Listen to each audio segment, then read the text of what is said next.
সোমবার জামায়াত আমিরের সঙ্গে বৈঠকে ইউরোপীয় ইউনিয়নের পর্যবেক্ষক দলের প্রধান জানতে চান ১১ দলীয় জোটের নির্বাচনী সমঝোতার অগ্রগতি সম্পর্কে। বৈঠক শেষে সাংবাদিকদের কাছে ডাক্তার শফিকুর রহমান বলেন, মঙ্গলবারের মধ্যে দৃশ্যমান হবে সমঝোতার সর্বশেষ চিত্র। তারা জানতে চেয়েছেন আমাদের এই সমঝোতা সম্পন্ন হয়েছে কিনা, না হলে কখন হবে।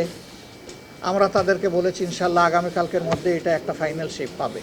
কিন্তু শেষ মুহূর্তে ইসলামী আন্দোলন বাংলাদেশ এবং জামায়াত ইসলামের মধ্যে কিছু টানাপোড়েনের কারণে পিছিয়ে গেছে সমঝোতা চূড়ান্ত হবার দিনক্ষণ।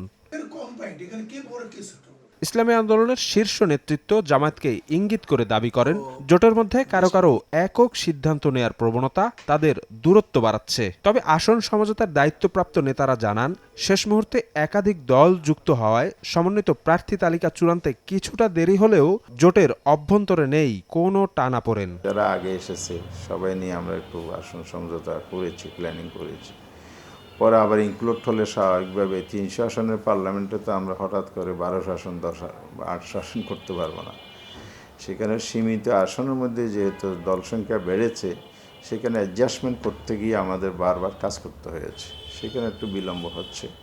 ভোগান্তি ভুলে চলে আসুন রিগালে, ওয়ারেন্টি সহ স্টাইলিশ কালেকশন নিয়ে রেডি রিগাল ফার্নিচার। যদি আমাদের অ্যালায়েন্সের মধ্য থেকে কেউ একা সিদ্ধান্ত নেয়, তাহলে অন্যর মধ্যে সন্দেহ সংশয় হওয়াটা স্বাভাবিক।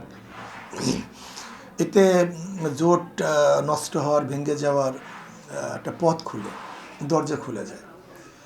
এর জন্য আমি মনে করি যে কোনো কাজ করবো পরামর্শ ভিত্তিতে করব, যে সিদ্ধান্ত না পরামর্শ ভিত্তিতে সিদ্ধান্ত, একক কোনো সিদ্ধান্ত আমরা না নিই। এদিকে ইসলামী আন্দোলনের নেতারা জানান, সমঝোতায় তাদের নির্দিষ্ট আসন চাহিদা না থাকলেও সম্মানজনক আসন সংখ্যা প্রত্যাশা তাদের। জামায়াতের পক্ষ থেকে জানানো হয়েছে, শিগগিরই সমন্বিতভাবে ঘোষিত হবে আসনভিত্তিক একক প্রার্থী তালিকা।